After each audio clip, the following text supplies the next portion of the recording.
Hello, World Wide Web. I'm Dr. Shado, the internet personality of the best hair. And I'm that long-haired groovy guy. And welcome to the final review of our Marathon 3 Japan trip. Yay. You don't sound too excited. Oh, I'm sorry if I am a complete and utter failure. I really wanted to track down Gamera for the Truth to surprise everyone with this review of it, but... You mean that one movie that only a handful of the Japanese population have even seen? Yeah, that one. I wonder why that isn't working out. Look, I've seen this in movies before. We go off to a far-out country that we've never been to before. I've been here before. Shut up. And throughout many hardships, trials, and tribulations, Most of which weren't scripted, by the way. we managed to attain the unattainable and do what no one before us has done. You thought, for all intents and purposes, a travel vlog would give you superpowers, and you use them to review obscure movies? Exactly, but, well, that was a bust. Just sitting here in a hotel room with nothing to review.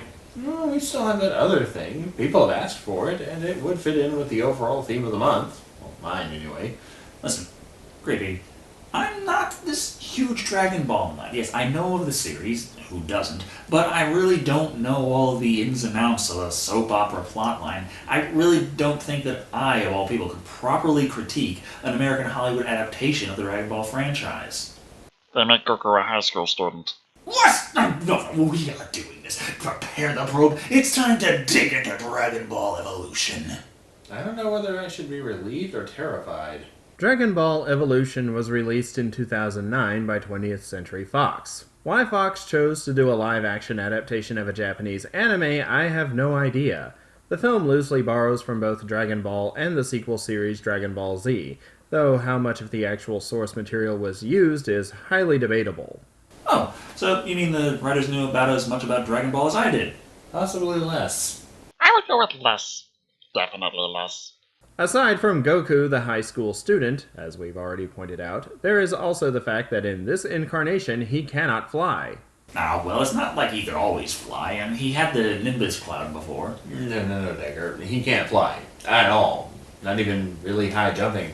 Remember, we never even see him get on an airplane. This Goku may in fact be afraid of heights. Well, the sooner we get this done with, the better then. Let's take a look at Dragon Ball Evolution and see whether the studio's changes were based on ignorance or apathy. Don't forget greed.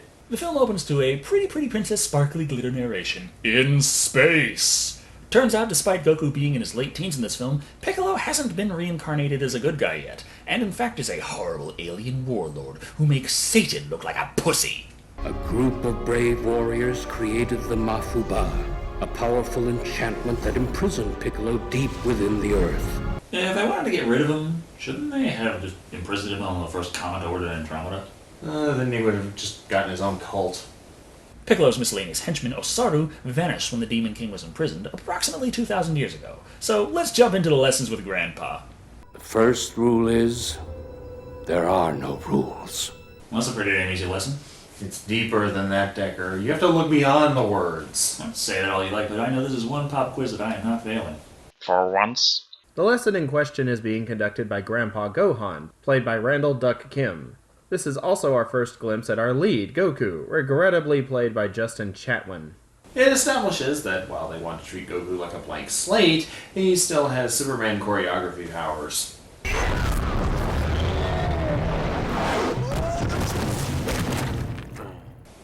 Best scene ever. Following Goku's dirt nap, Gohan tells him the best way to defend against an attack he cannot see is to use the Force. Shortly thereafter, we get a Peter Parker lament from Goku about how he just wants to be normal. Teach me how to be normal. Normal is also overrated. I don't know. Have you ever seen specialty foods marketed as extra normal? No, I have not. But hey, enough foreshadowing. We've got plot to get through. Thus, celebrating Goku's 18th birthday, Gohan presents him with a Dragon Ball, and quickly rattles off the trivia about how you need all 7 to call the dragon and get a perfect wish. Also, Armageddon. Never mind this, though. It's time for... Damn it! Why is Goku a high school student? Why? What does it add? In theory, it's supposed to make him more relatable. In practice, nothing. Nothing at all. So, in other words, the beginning of our movie is completely irrelevant. Yeah, Goku's bike is trashed by the obligatory gang of bullies who don't seem to realize they did far more structural damage to their own vehicle than what Goku's was worth. But oh, he can't fight back because he's promised Gohan not to fight. Thus, we end up in school where today's lesson is this movie's plot. There's a solar eclipse coming! Complete solar eclipse. In 2 weeks' time, we'll all have the opportunity to experience this rare phenomenon for ourselves. We're all going to die! Isn't that wonderful? I get a feeling that not everyone else has read that far ahead in the script yet. Well, my grandfather would say, beware of the Nemics. Nemics? Yeah, they're an alien race that nearly destroyed Earth. Well, let's hope it doesn't happen again. Not to mention that his classroom is full of the obligatory skeptics. He just said aliens are going to kill everyone. How'd you expect them to react? As we're in a high school, naturally Goku has a crush on the only Oriental woman on the side of good, Chi-Chi, played by Jamie Chung, who can't get her locker open, so Goku lends a hand.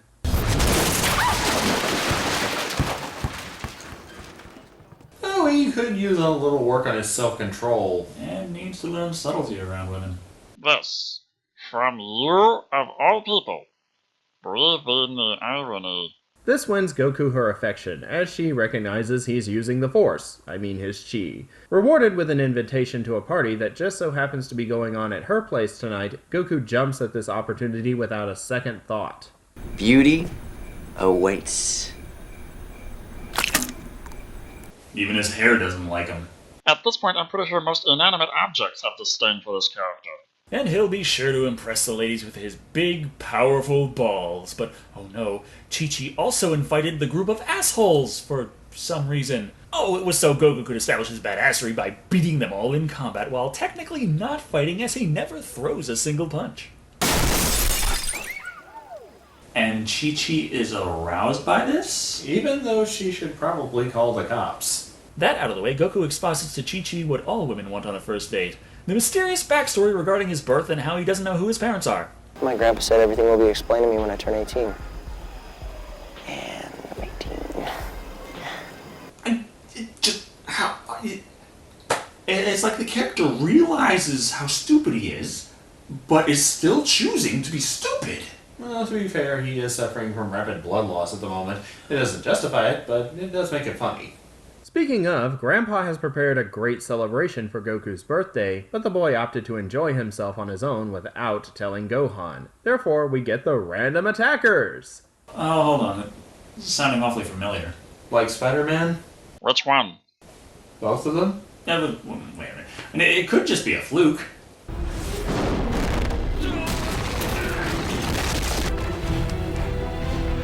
Grandpa!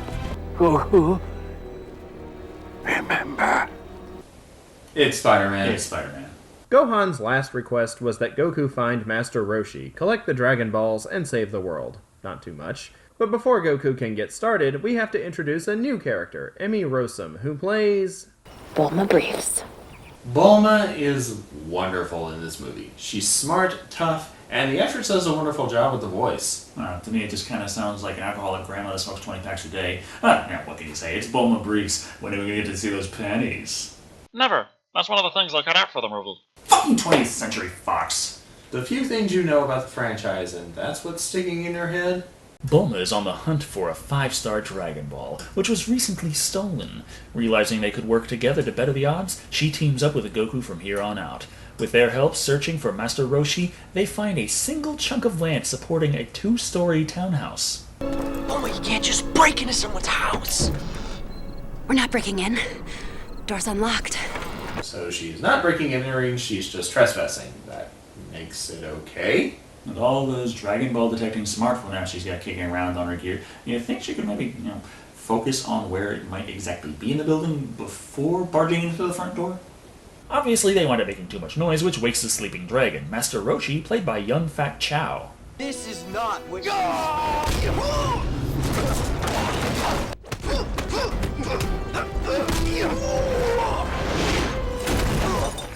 I like him already. So do I. Let's see more of this. Can it be in super slow motion? Stop! You both have to stop. Shadow crane strike. I recognize that anywhere. How's Gohan? He was murdered I will avenge him.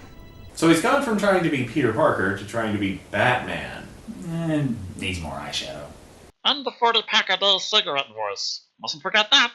With their introductions all taken care of, they locate Roshi's Dragon Ball and talk a little more about the movie's plot. The prophecy is true. In 7 days, the sun will be eclipsed by the blood moon. That's impossible. How do you figure? They're waiting for a solar eclipse. A blood moon is a lunar eclipse. The only way a blood moon could cause a solar eclipse is if you have a sun on both sides of the Earth. So is this movie trying to break the moon or physics this time around? As the entire world lies in the balance and they need all the help they can get, Roshi joins the party. Leave your hand there another second, and you'll lose it. Have I mentioned that I love this character? But I like my hands. It's nothing personal for once, Deku. Ruby just has this thing for strong women who can take care of themselves. She can take care of herself and let me grab her butt. You've missed the point entirely. Again. As the world is coming to an end really fucking soon, Roshi guides the group to a sacred training ground to help Goku become stronger. I thought you said this place is secret. Well, it sounds a little counterproductive. I mean, get training, good, but a bit out of time for this kind of bullshit, aren't they? Goku has to be strong enough to fight Piccolo. It is important, and plus it also introduces a character we haven't seen for a few minutes. And suddenly, I love this character too. Seeing as the place is too crowded with 20-somethings preparing for a tournament, Roshi takes Goku's training back on the road. While ruining a perfectly good orange, the team inadvertently ends up in a road trap, set by none other than Yamcha, played by June Park. I'm gonna need some payment. Payment? Who do you think made this trap? I'm going to hate him, aren't I? Not as much as Goku. After spending several hours down in the hole recapping the plot, again, Bulma gets a reading on her Dragon Ball detector. Enough games. We have no time to waste. If you have so little time, why did you waste so much time sitting in a hole expositing on information that we already knew? This is Dragon Ball. It takes 3 episodes to have a 4-minute conversation. He's got you there, Creepy. The promise of potential wealth, should they gather all 7 Dragon Balls, is enough to upgrade Yamcha from vagrant bandit to trusted ally. Oh, but first we gotta go to the Piccolo Mobile to see the Demon King whip up a batch of cronies in his evil bake oven. Yeah, there were other scenes of him going around that big floaty thing, but honestly, they really weren't all that important. Suffices to say, he's been going around collecting Dragon Balls as well, and no, we never hear exactly what it is he plans to do with them. But whatever it is, we can be sure it will be evil. Because evil. That's the one note on this film's Piccolo. Nevertheless, they find their next Dragon Ball. The problem is how to get across.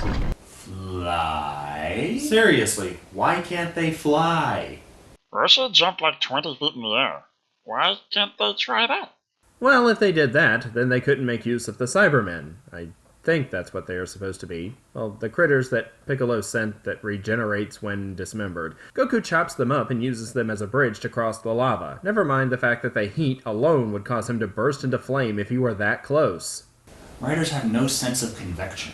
With the one exception possibly being the author of Fahrenheit 451. With that out of the way, Piccolo's henchwoman Mai, played by Eriko Tamura, tracks Chi-Chi down at the tournament in order to acquire a drop of her blood. More importantly, Goku has to learn the ultimate airbending technique, the Kamehameha. The fuck? He doesn't know it yet? Evidently, no.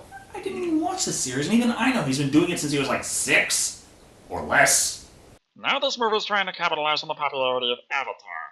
Kill it now! Goku has trouble getting his signature move off the ground, but once Chi-Chi arrives, the promise of Poontang brings out our hero's inner strength, in so many words. Which means no one is surprised to see Chi-Chi leaving Goku's room late at night. Until, of course, it turns out Goku wasn't in there with her. She's got the Dragon Balls. Oh no! My balls! Why are you worried? You never use them. My pride. Same problem. Surprising no one, the henchwoman had morphed into Chi-Chi using her DNA, and apparently the DNA of her clothing line. This gives Goku the chance to show his incompetence as he rushes in to kick his girlfriend's ass. Oh, shh. Wrong one. I really hate this guy. I did like seeing him get shot, though. Agreed. Replay? That would just drag the review out even longer. Moving on. This shot actually killed Goku, but he's resurrected minutes later with Roshi's Kamehameha, because that's how it works. The point is, now Piccolo has all 7 Dragon Balls and explains his motivations. Turns out when he was imprisoned for being evil, it wasn't really very comfortable, so now he's going to destroy the planet in retaliation. Because he's evil. And the reason he tried to destroy it the first time? Evil. Very, very evil. You know it's bad when it starts making the Double Dragon movie look like Die Hard. Preventing him from getting his unknown wish, Roshi hits Piccolo right in the balls. This sends everyone plunging to their doom.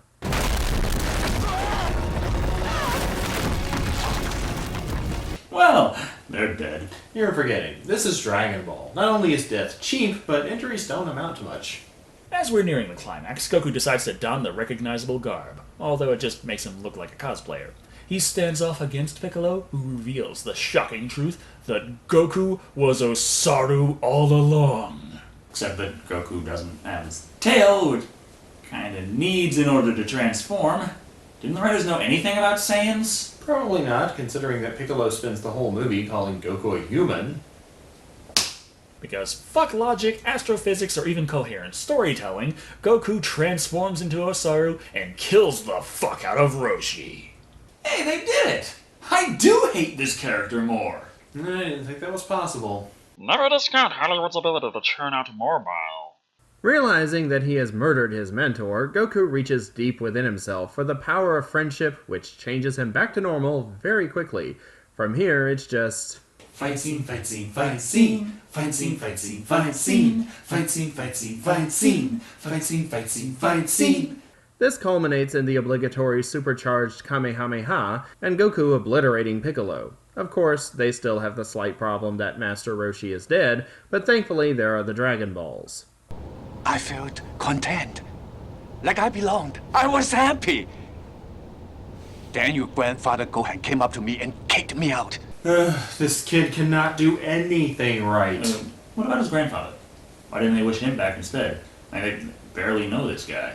More recognizable characters get higher billing. And our story comes to a close. The world's saved from the brink of whatever, and the heroes now without their balls. So let's go find them, sequel bait style. Thankfully, it looks as if that will never happen. Hooray! I'm so happy about that news I could just cry. Anyway, that was Dragon Ball Evolution. And the sad thing is, it really could have been much better. When it comes to things that really hurt the film, well, there's a lot to go through, but the main problems I found were the shallow motivations of the one and only villain, and let's not forget the really crap Goku we had to follow for the whole time. The writing can only be blamed for so much, but the acting of the character felt very flat and emotionless, far more than it should have. Another problem is that the plot itself feels like someone's bad fanfic brought to life, honestly. There's a lot of potential to be had in a live-action Dragon Ball, and the fact that the film fell so short of that potential, well, it's pretty cheap and lazy. One redeeming quality was the character of Bulma. This just might be, ironically, my favorite incarnation of the character. Other than that, the plot is lazy, repetitive, and at times, very unnecessary. Of particular note is the high school setting the movie starts off on. Yeah, that's had nothing to do with anything, at all. Goku didn't need to be there. It had no bearing on the main events, so I have it. They could have spent some time fleshing out other aspects of the world in a way that made it feel more like Dragon Ball, or hell, giving Piccolo motivation beyond simply being evil and doing evil things. There's also the later subplot with a mystic urn of sealing whatever that also goes nowhere. The movie's not long, but so much of it is spent on bullshit it feels tedious. In the end, the movie is one big cry of what could have been. It's a fun movie to watch when you have a group of Dragon Ball fans over and you all want a big laugh. As a movie itself, however, it's just not worth the trouble. Dragon Ball Evolution comes in at 2 evil alien warlord easy bake ovens out of 5. Overall, quality-wise, Dragon Ball Evolution looks nice, has decent choreography, and is at least visually entertaining. The failures of the plot, though, hurt even the popcorn entertainment potential, leaving it at 2 copies of Bikini Quarterly out of 5. It almost felt good enough for at least a 3, but yeah, they really fucked up the Dragon Ball aspect if even I, knowing next to nothing about the series, can spot so many ways that the plot was bullshit. No fooling. Thank you all for watching. I've been Dr. Shado. And remember, balls give you power. Again, reasons you are lacking in that area. What a Tinkle Parlor prize. Good night, everybody.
He still can't make his wish either. That means you can still make your 30%. What? 33 and a third? Don't push it. That's a pretty damn easy lesson. It's deeper than that, Decker. You have to look beyond the words. Say that all you like, but I know that I'm not fucking shit.